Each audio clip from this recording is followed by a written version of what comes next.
Fala pessoal, na aula de hoje a gente vai estudar um pouco, aprender um pouco sobre sazonalidade estocástica, tá pessoal? Como vocês já sabem, a ideia, né, sobre tendências e sazonalidade estocásticas, né, elas são muito semelhantes, né, que são componentes, né, tanto de tendência ou sazonalidade que vão se alterando no decorrer da série, tá? Quando a tendência ou a sazonalidade é determinística, ela é constante em toda a série. Então, essa é a diferença básica entre os dois, beleza? E na aula de hoje, a gente vai entender um pouco especificamente sobre a sazonalidade estocástica, beleza? Tem uma aula anterior, que eu vou deixar o link aqui, sobre tendência estocástica, certo? E o método de médias móveis para estimação de tendência é imprescindível que vocês assistam essa aula para poder entender essa aula de agora, beleza?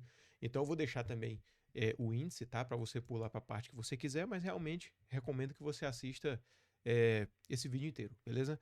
Então a gente, lá no final da aula também, a gente vai ter aplicação no R, tá? Então, qual vai ser, pessoal, o nosso principal objetivo aqui, tá?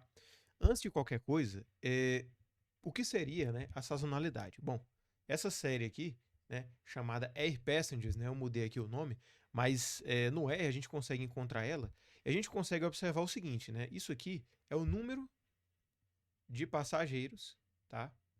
Acho que padronizado, né, em alguma unidade, de uma companhia aérea específica, né? Esse número de passageiros, que é o que a gente vê aqui na nossa variável z, tá? Que está plotado aqui no eixo y. A gente consegue observar, pessoal, que esse número de passageiros ele aumenta com o decorrer do tempo, não é isso?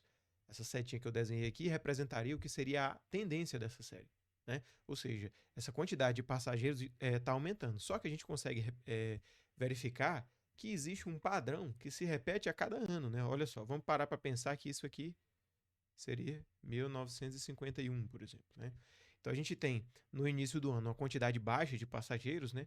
Aí ela aumenta, chega mais ou menos aqui na metade do ano, cai. Quando chega mais ou menos no meio do ano de 50, ó, tem um pico aqui. E quando chega perto do final, aproximadamente em novembro, ele cai novamente.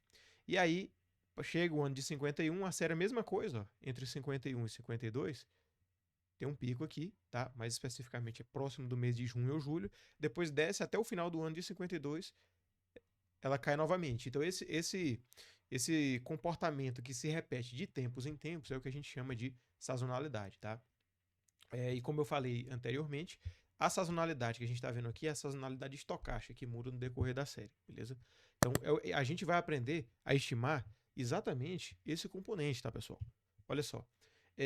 Lá na primeira aula de séries temporais, né?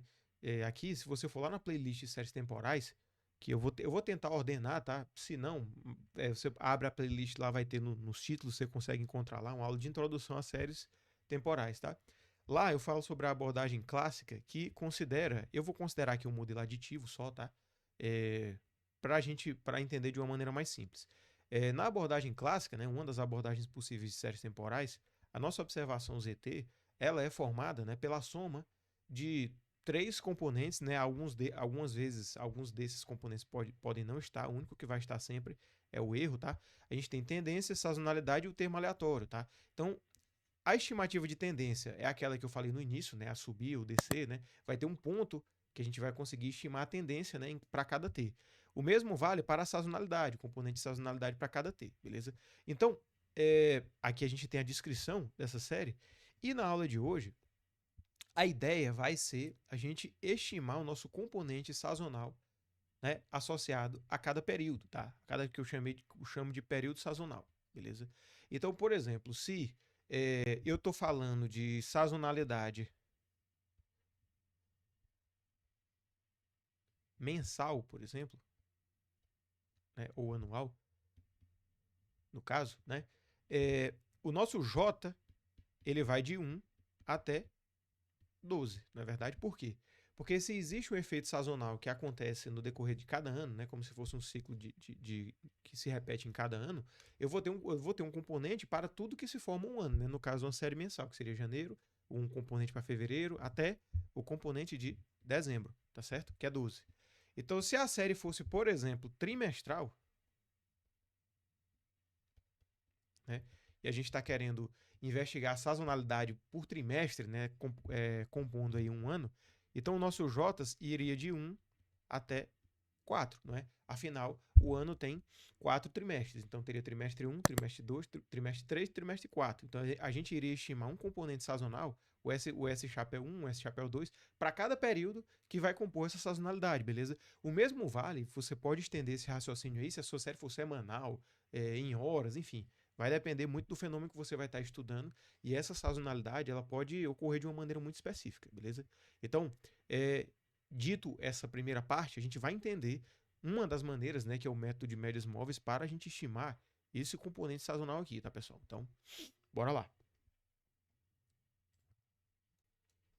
Aqui, a gente dividiu nosso trabalho, né, em 5 passos, beleza? Basicamente são 4. É a gente ter a nossa série, tá?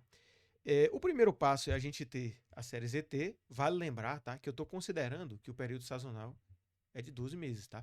Se você tiver em mãos uma série que é trimestral, por exemplo, você pode fazer tudo de uma maneira muito parecida, só que trocando esse período de 12 por 4, beleza? Então, a ideia você pode estender para o período sazonal que você estiver pensando, tá? Então, a gente vai ter a nossa série, o primeiro ponto, né? Obter a nossa série ZT, beleza? Segundo passo, estimar a tendência no ponto T. Isso aqui é que a gente aprendeu a fazer lá na aula de médias móveis para estimação de tendência, né? Ou seja, nós vamos ter o T-chapéu, tá? Se a gente tem a nossa série aqui, que é ZT, vai ser tendência mais sazonalidade mais AT. Então, a gente vai precisar trabalhar com a série sem um componente de tendência para poder estimar a sazonalidade, certo? Se não existe tendência nessa série, tá? Esse passo 2 aqui ele não é necessário, beleza? Mas a gente vai trabalhar considerando que a série tem tendência. Só para completar isso, se a série é sem tendência, então o nosso ZT vai ser formado apenas pelo ST mais AT.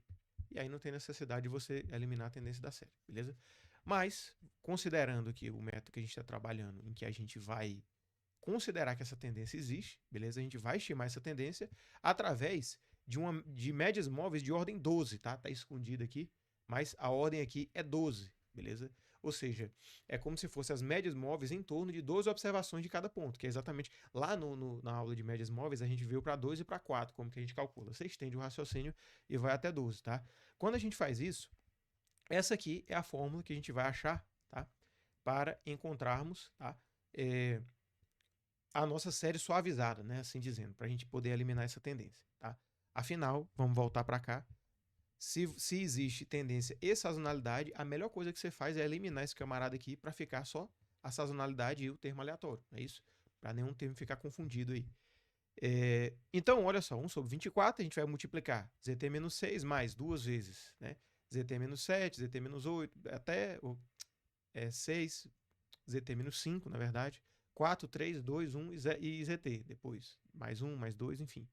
A gente vai ter esses valores aqui, com o nosso T indo de 7 até N maiúsculo menos 6. Ou seja, vamos perder 6 observações antes e 6 observações depois, tá? Isso aqui, tá? Só para deixar claro. Se tiver muito complicado, dá uma olhada lá na aula de estimativa de tendência que vocês vão lembrar direitinho, beleza?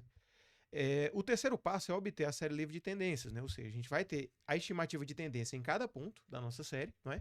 E aí, a gente vai pegar a nossa série original, né? Óbvio que em algumas observações a gente vai perder, né? Para o t igual a 1 até o 6, né? A gente vai perder. Então, não precisa fazer a operação, a gente pode eliminar esses termos aí que a gente vai perder, tá? Então, nós vamos... o que eu chamei aqui de YT vai ser a nossa série livre de tendências. Então, para eliminar essa série, você pega a série original ZT e subtrai essa estimativa de tendência aqui. Tudo bem?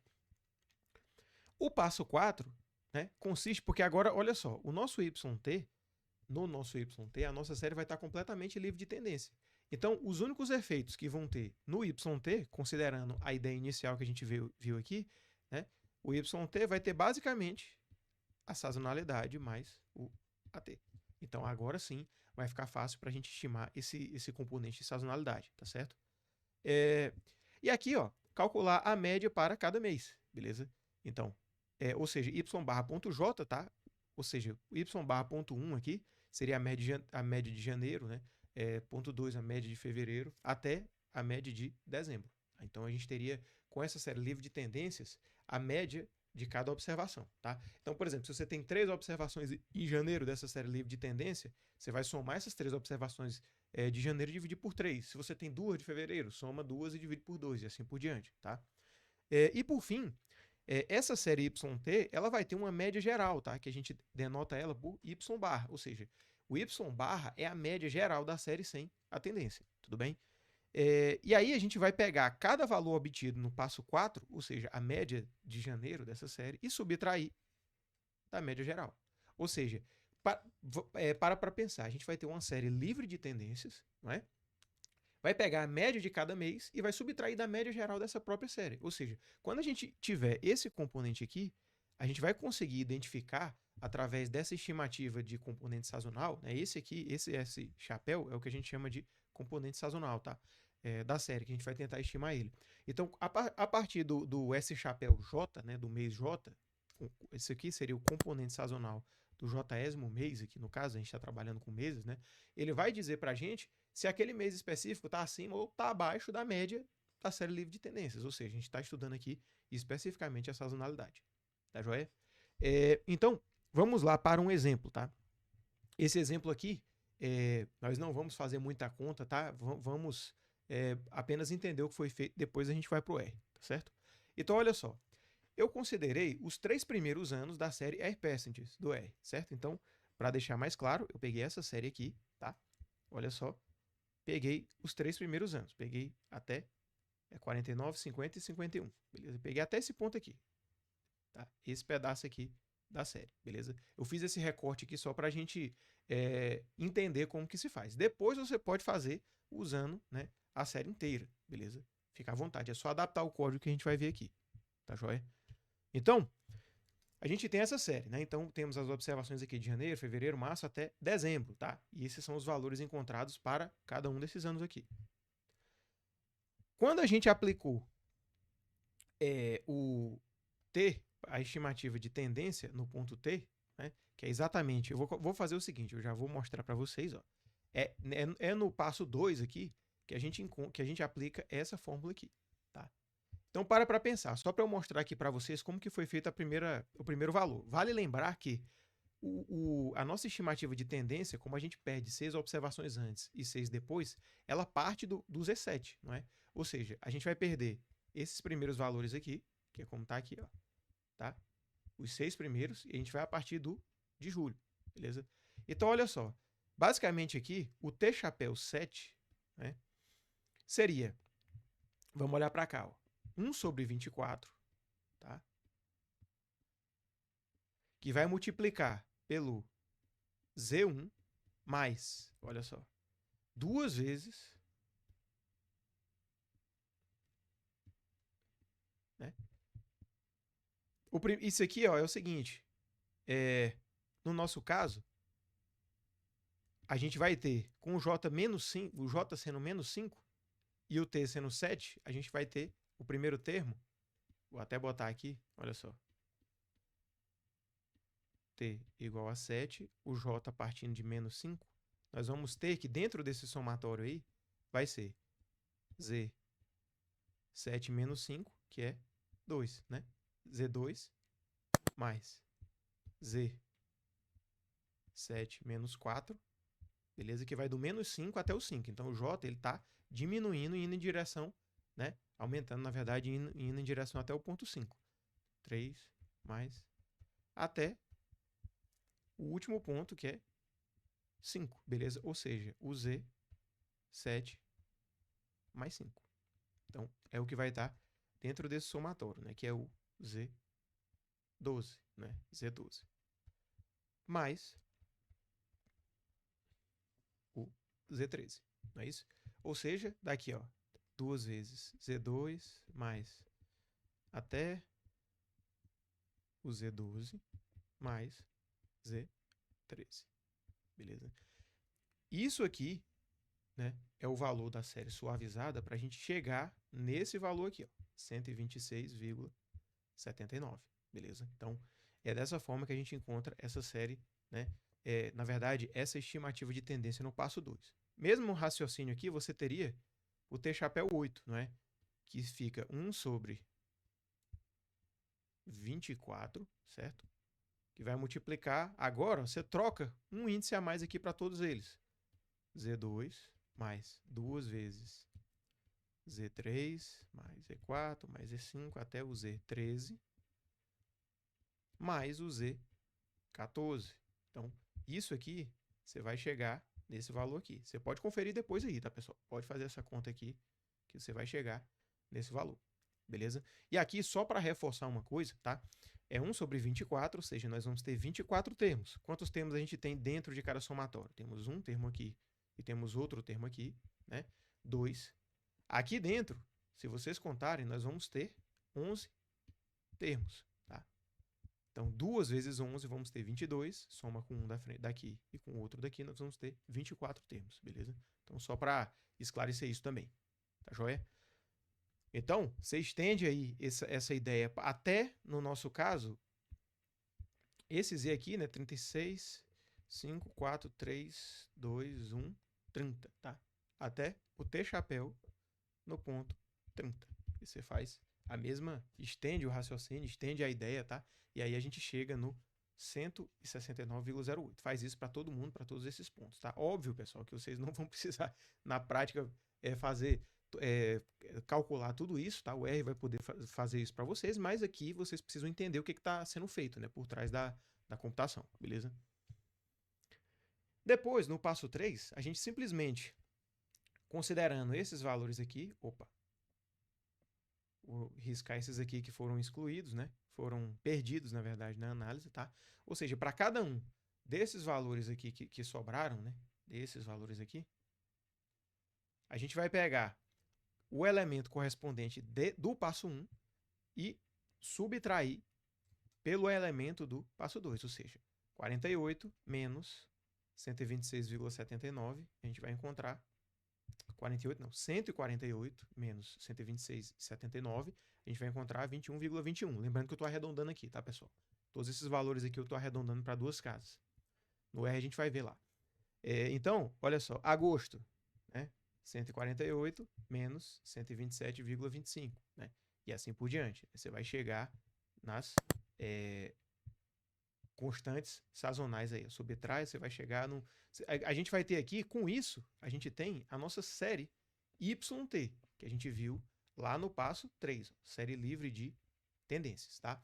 Se vocês quiserem, pausem e voltem lá, tá? Na explicação de cada um desses passos e voltem aqui para essa minutagem aqui para vocês acompanharem direitinho, beleza? Então, isso aqui é a série livre de tendências, certo? Se a gente plotar essa série aqui, a gente vai verificar que não existe tendência. A gente vai fazer isso no R, tá? O quarto passo, olha só, perceba que, por exemplo, nesse caso em que a gente tem uma quantidade igual de observações por mês, a gente tem duas observações da série livre de tendência de janeiro, de fevereiro e assim por diante, tá? Temos para toda a série aqui. Então, basta a gente pegar, por exemplo, para janeiro, né, a gente estima o y barra ponto 1, que é quem? Seria menos 16,25, mais menos, né, porque você soma e divide por 2, mas está negativo aqui, 12,13 dividido por 2, tá? Isso aqui, pessoal, lembrando que esses valores estão arredondados, beleza?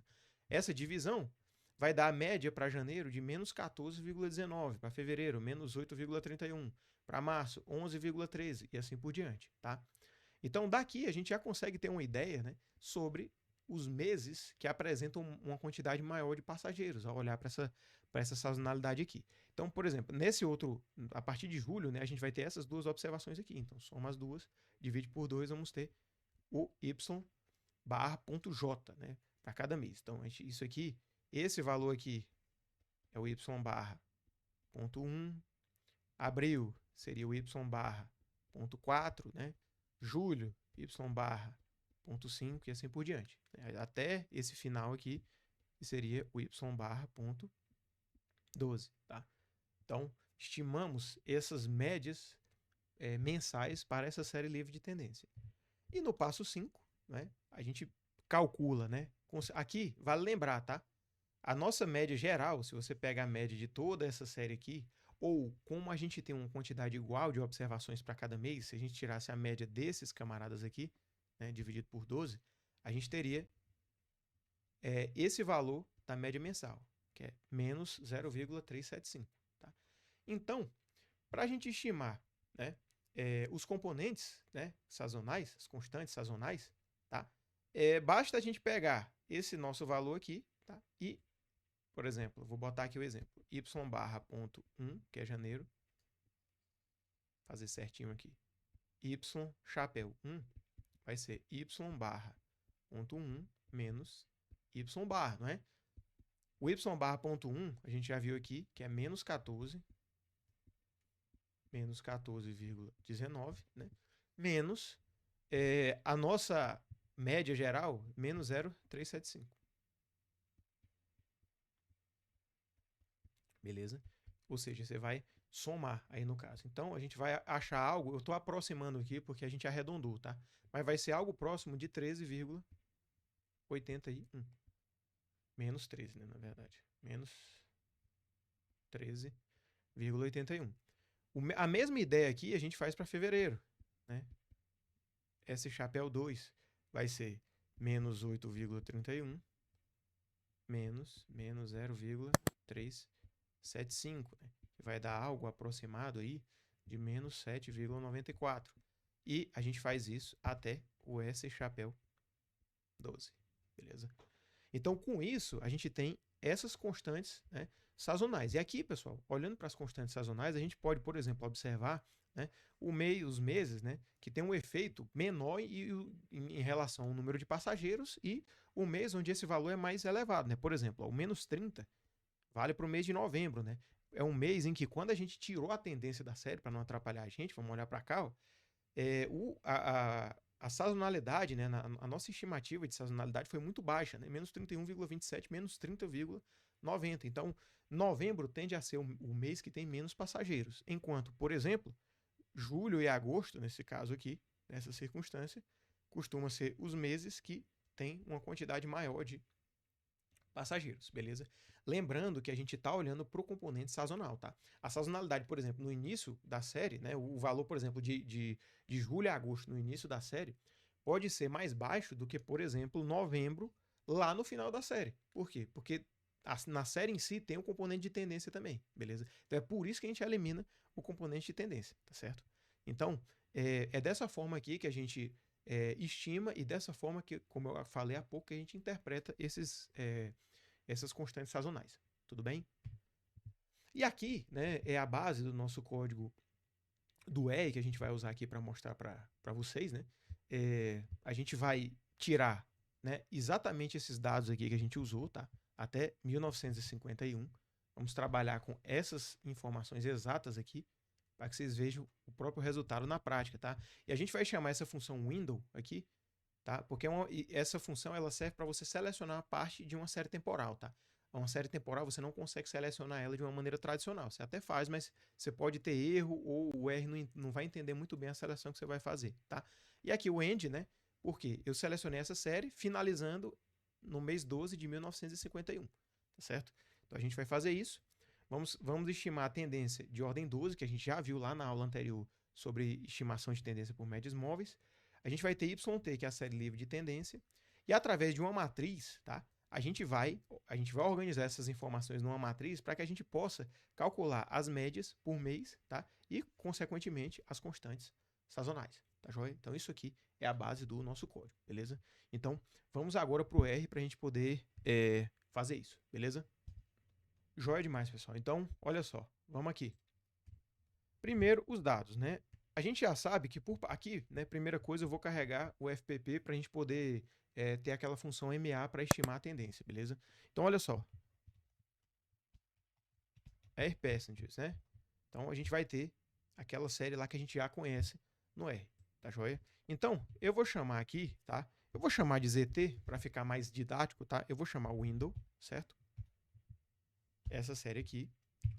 End. Você pode, pessoal, vale lembrar, tá? Você pode selecionar outra parte dessa série através do comando start, né? Você pode começar em janeiro de 53 e terminar em, sei lá, até em dezembro de 56. Você pode perfeitamente fazer isso sem problema nenhum, tá? Seguindo aquele padrão que a gente vai ver aqui. Então, end, eu vou colocar aqui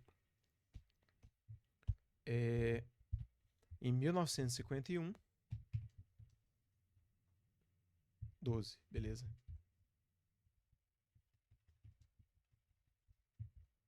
Então, C, 1951, 12. Então, quando a gente olhar aqui, ó, vocês podem observar que a gente vai ter o ZT, ó, de 1949 até 1951, que é exatamente aquela série que a gente viu, né, lá no slide, tá?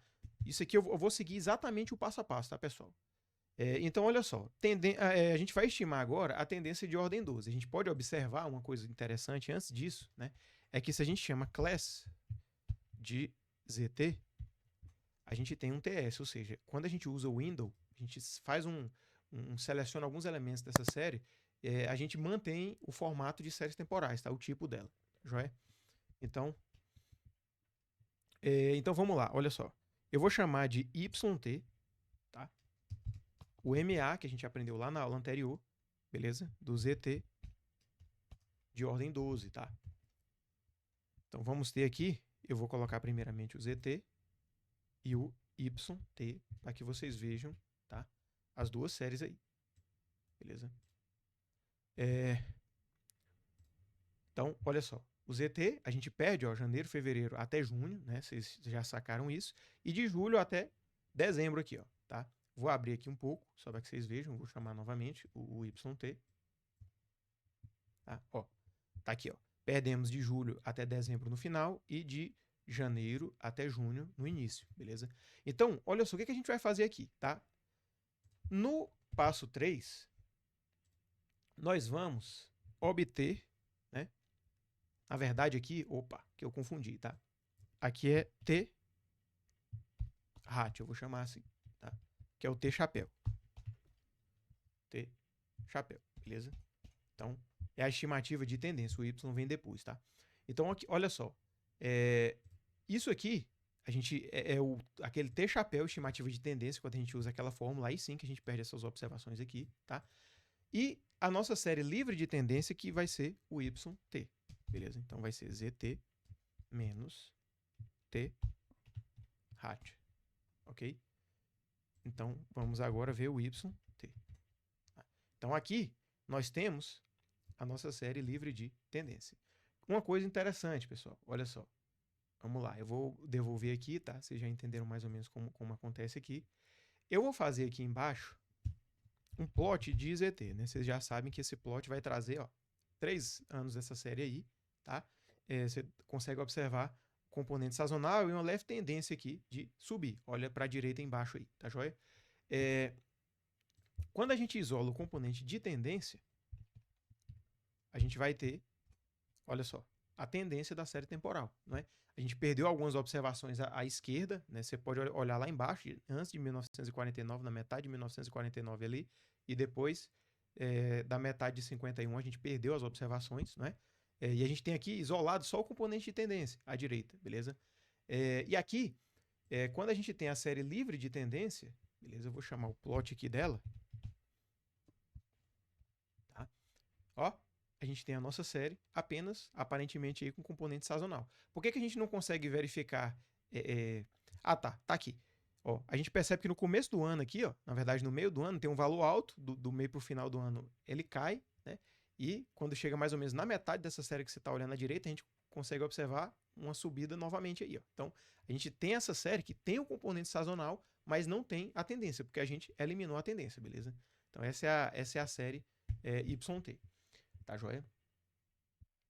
Então, o que a gente vai fazer aqui? Bom, a gente vai trabalhar agora com a série livre de tendência, ou seja, a nossa série que a gente vai trabalhar é essa daqui, tá? Então, vamos olhar para ela aqui novamente, tá? YT. Então, eu vou transformar isso aqui em uma matriz, beleza? Então, lembrando que o class dessa série aqui, né, vai ser séries temporais, só que eu vou transformar em vetor para transformar uma matriz, tá joia? Então, olha só, eu vou chamar matriz, né? Vai ser matrix. Eu vou chamar as.numeric, ou seja, eu vou transformar o YT em numérico, beleza? Então, eu vou dizer que isso aqui é uma matriz. O tamanho dessa matriz, para a gente organizar mais ou menos no formato que a gente estava olhando lá no slide, vai ser de 12 meses, né? 3 colunas. O primeiro aqui sempre é a quantidade de linhas, né? E 3 aqui, no caso, a quantidade de colunas. Nossa série tem 36 observações.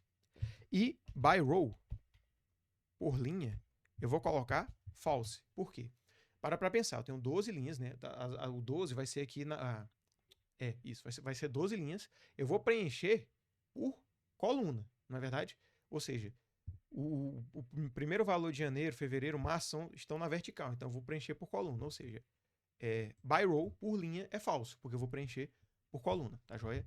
Então, fazendo isso, vocês vão olhar aqui agora, que a gente vai ter, ó, exatamente do jeito que a gente tinha visto, né? Lá no slide, beleza? Então, ou seja, a gente tem aqui essa primeira, a gente já sabe que essa primeira linha é janeiro, depois é fevereiro e assim por diante, tá? Então, olha só, eu vou chamar um outro objeto aqui, médias, ele vai ser row means, tá? De matriz. Ou seja, row means, pessoal, ele pega qualquer base de dados aí, ou qualquer matriz, e calcula a média das linhas. Ele retorna, não tem 12 linhas aqui? Pois essa função aqui vai retornar a média de cada uma dessas 12 linhas. Só que você vai ver, ó, que se eu fizer isso, né, vamos chamar médias, ele vai dar NA. Por quê? Porque tem NA em todas as linhas, tá? Então, a gente adiciona um argumento chamado NA.rm igual a true. Ou seja, eu vou remover os NAs, tá joia? Então, o que a gente faz aqui no quarto passo é simplesmente calcular a média, né, de cada elemento. Essa primeira é janeiro, essa segunda é fevereiro. Pode conferir aqui se você quiser. 14,19, né? A média vai ser a média de janeiro aqui da primeira linha, né? E assim por diante, tá? E aqui, por fim, né, nesse último passo, a gente calcula a constante sazonal, tá? Você pode achar a constante sazonal tanto calculando a média dessas médias aqui, né? Porque a quantidade de itens usado para cada, de números usado para cada média, né? A quantidade de valores é igual, tá? Então, pode ser a média das próprias médias ou pode ser a média do próprio YT, tudo bem? Então, tanto faz, vai dar o mesmo resultado, beleza? Então, olha só. Aqui nós vamos ter, eu vou colocar médias menos, vocês lembram, né? Das operações no R, quando você tem um vetor e subtrai uma constante, né? Desse vetor, essa operação, essa subtração vai ser aplicada a todos os elementos do vetor. Então, min de médias. Beleza? Então, temos aqui agora, né, as constantes sazonais. Janeiro, fevereiro, março até dezembro. Beleza? E aí você pode, por exemplo, os gráficos a gente já viu, né? Mas, por exemplo, alguns outros gráficos aqui. Eu vou chamar o plot de... Vamos chamar aqui... Tá. A nossa série, pessoal, só para a gente finalizar aqui, a nossa série, ela é ZT, certo? A original. Se você quiser obter essa série livre de sazonalidade, a gente tem que subtrair. Onde tem janeiro, a gente tem que subtrair isso aqui. Onde tem fevereiro, né? A gente tem que subtrair esses termos, tá? Então, o que eu vou fazer aqui? Eu vou chamar ZT menos. Eu vou repetir. Eu vou colocar assim. SJ estimado, né? HAT. Então, olha que interessante aqui, né? Eu vou repetir o SJ.hat, chapéu, 3 vezes, né? Olha só, não é isso? Porque se você repete 3 vezes, você tem os valores das constantes, né? De janeiro até dezembro, 3 vezes, não é isso? Aqui, né? Nós temos, quando a gente faz essa operação, a gente tem essa série aqui, que teoricamente é para ser livre de sazonalidade, tá? Vou botar até aqui, série livre de sazonalidade, tá? Então, eu vou chamar aqui, botar assim, ZT underline SA, tá? É isso aí. Quando a gente chama o plot de ZT underline SA, olha só, a gente chega aqui, vou dar um zoom, tá? A gente pode observar que a nossa série tem apenas o componente de tendência, né? O componente de sazonalidade, né? Ele pelo menos, em grande parte aqui, né? Não dá para confirmar, porque não tem nenhum teste estatístico, nesse caso que a gente não está fazendo, tá? Mas aparentemente a sazonalidade da nossa série foi removida, beleza? Perceba a diferença, tá? Da série ZT, né? Então, tínhamos aí o componente sazonal, tá? Vamos voltar na outra, ó. Essa é a série após a gente eliminar a sazonalidade, beleza? Então, pessoal, é dessa forma, tá? que a gente usa tanto no R quanto teoricamente, né, a questão da interpretação e tudo, que a gente faz, né, que a gente encontra a nossa série livre de sazonalidade e como que a gente, como que a gente pode estimar sazonalidade estocástica também, tá joia? Então é isso, um abraço e até a próxima.